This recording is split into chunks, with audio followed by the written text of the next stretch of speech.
Notre invité, c'est donc Laurent Guyot, champion de France de snowkate. Bonsoir Laurent Guyot. Bonsoir. Merci beaucoup d'avoir accepté l'invitation de BFM d'ici. Vous êtes donc nos snowkateurs dans le Briançonnais en snowboard. On expliquera ensuite pourquoi. Déjà, est-ce que vous pouvez commencer par expliquer votre discipline? Qu'est-ce que c'est que le snowkate? Alors le snowkite, c'est la version hivernale du kitesurf. Donc ça se pratique sur la neige. Nous, on en fait en montagne ici dans les Hautes-Alpes, mais après, il y a d'autres régions où ils en font sur des plateaux. Le principe, c'est un sport aérotracté, donc on a une grande voile, on est tracté par le vent et puis on se déplace au gré du vent dans la montagne. C'est-à-dire vous êtes sur un snowboard ou des skis et vous avez une espèce de voile? Voilà, c'est ça. Donc on peut en faire en snowboard ou en ski. C'est un grand cerf-volant en fait, une voile, une aile à caisson. Et dès 10 km/h de vent, on peut aller s'amuser en montagne. Donc en fait, on n'a vraiment pas besoin de beaucoup de vent pour en faire, ça c'est bien. Et il y a toujours un filet d'air en montagne, donc en gros on peut en faire tous les jours, quoi. Ce que je vous propose, on va continuer cette discussion, je vous propose de regarder quelques images de votre activité pour montrer aux téléspectateurs qui ne connaîtraient pas forcément ce domaine.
Incroyables images, pour ceux qui se posent la question, c'est bien vous sur ces images qu'on voit.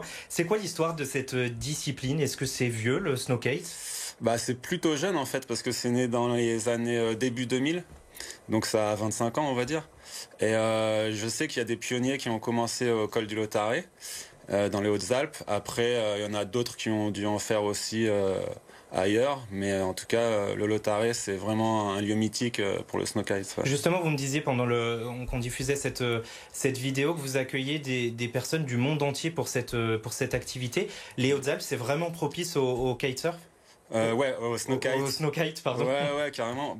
Moi, j'organise des séjours sportifs chaque hiver en snowkite de décembre à mars. Ça s'appelle BSD Camp.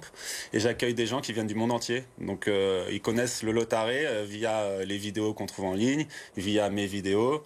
Et voilà, ils savent que c'est un spot réputé pour le snowkite parce qu'il y a toujours de la neige, toujours du vent et dans un lieu magnifique, quoi. Qu'est-ce que vous faites pendant ces stages? C'est pour les initiés, c'est pour déjà les confirmer? Comment ça fonctionne? C'est pour tous les niveaux en fait, du débutant à l'expert. Donc j'ai un partenariat avec une école locale, au col du Lautaret, qui s'appelle Kite Legend. Donc pour les total débutants, ils vont prendre un cours ou deux et puis après ils évoluent d'eux-mêmes. Et puis moi je fais tester des ailes aussi. J'ai un gros centre de test Fly Surfer de mon sponsor de kite. Et puis voilà, tout le monde s'amuse et profite du Lautaret en snowkite tous les jours. Et moi je gère tout ça, j'organise tout ça en fait. Et, au Lautaret justement, il y a les Snowkate Masters chaque année. C'est quoi déjà cet événement? Alors les World Snowkite Masters, c'est une grosse compétition de snowkite freestyle. Donc là, cet hiver, c'était la 22e édition, si je me trompe pas. Et du coup, déjà, c'est rare d'avoir un événement qui dure aussi longtemps dans le sport, quel que soit le sport.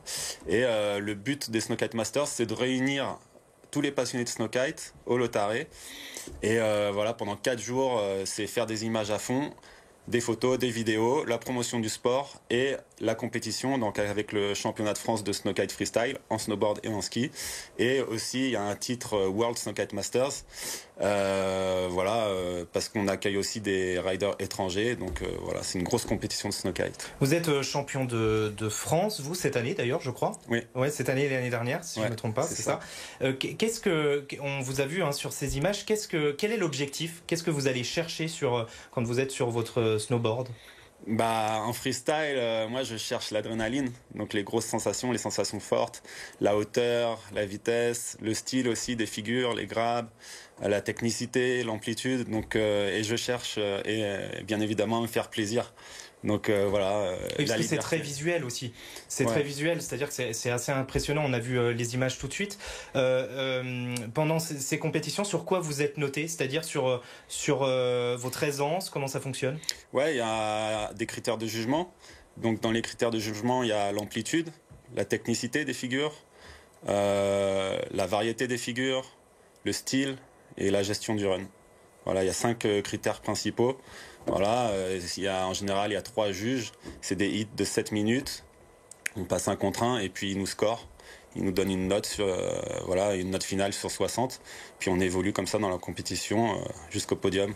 Vous êtes mis à cette discipline en 2011. Comment vous êtes arrivé là? Eh ben, c'est des amis à moi qui m'en ont parlé en fait. Je suis venu avec un ami anglais et un ami de Paris, parce qu'à l'époque j'habitais à Paris. Et je suis venu la première fois au Lotare pour les World Snowkite Masters. Et du coup j'ai adoré, je suis tombé amoureux du spot. Et voilà, je suis revenu chaque hiver, j'ai commencé à organiser mes Snowkite Camps. Et puis maintenant j'habite à Serre-Chevalier depuis 8 ans. Et vous venez, la discipline à la base c'était plus le kitesurf pour vous. Pour ceux qui nous écoutent, qui font du kitesurf et qui hésitent à se lancer, est-ce que techniquement c'est la même chose? Ouais, alors ouais, je viens du kitesurf à la base. Ensuite, j'ai commencé le snowkite. Maintenant, je fais toujours les deux. Je fais toujours kitesurf l'été et snowkite l'hiver. C'est l'avantage des Hautes-Alpes. Voilà, c'est ça. Kitesurf au lac de Serponçon l'été et snowkite l'hiver à Serre-Chevalier. Du coup, le sport est le même, c'est un sport aérotracté. Après, la pratique en elle-même est un peu différente parce que le snowkite, ici, on le pratique en montagne, donc le relief, ça change la donne. Tandis que le kitesurf, ça se fait sur l'eau, donc c'est plat. Donc ça change notre position par rapport au sol, par rapport au kite, et ça change aussi l'aérologie en général. Comment comment vous vous entraînez? Est-ce que c'est des entraînements quotidiens pour devenir champion de France de cette discipline? Bah oui, pour tous les sports, de toute façon, il n'y a pas de secret, c'est l'entraînement qui fait la performance. Donc moi, je m'entraîne régulièrement, de début novembre, dès qu'il y a de la neige en fait, début novembre à la fin du printemps. Et j'ai la chance d'habiter à Serre-Chevalier, à côté du Lotare, donc je peux m'y entraîner souvent. Et le fait que je travaille au Lotare avec mon entreprise de Snowkite Camp, ça me permet d'être sur place et de pouvoir rider souvent et arriver à mes objectifs, quoi. Vous parlez beaucoup du Lotare, j'imagine que c'est le meilleur spot dans les Hautes-Alpes. Est-ce qu'il y en a d'autres? Ouais, il y a d'autres spots. Bah ici, dans les Hautes-Alpes, dans le Queyras, il y a le col Aniel qui est sympa. La Blanche, il y a aussi vers la Grave, il y a le plateau dans Paris qui s'y prête bien. Et dans le Massif central, il y a des jolis spots comme le col des Super, le col du Béal. Enfin voilà, il y a plein d'endroits. Après, selon l'orientation du vent, on choisit tel ou tel endroit. Après, nous, on est bien au col du Lotare parce que toutes les orientations de vent fonctionnent bien là-haut. Donc, et puis ça a 2058 mètres, il y a toujours de la neige. Donc, c'est pour ça, c'est la facilité, le Lotare. Et puis, c'est un terrain de jeu exceptionnel et il y a le choix, quoi, pour tous les niveaux. Du débutant à l'expert, tout le monde s'amuse en fait. Une question rapide, il nous reste un peu moins de 40 secondes. Cette discipline n'est pas pour le moment présente au JO de 2030. Est-ce que vous y croyez? Est-ce que c'est envisageable selon vous? Je sais pas du tout parce que c'est un sport aussi de freestyle, freeride. Donc les codes de ce sport, je sais pas s'ils rentrent dans les codes des JO. C'est un sport de liberté. Vous espérez quand même? Après, tant mieux si ça peut faire évoluer le snowkite dans le bon sens, oui, pourquoi pas. Merci beaucoup Laurent Guyot d'avoir été l'invité de Bonsoir d'ici ce soir. Je rappelle que vous êtes double champion de France de snowkite freestyle en snowboard. Merci beaucoup d'avoir été là. Merci à vous.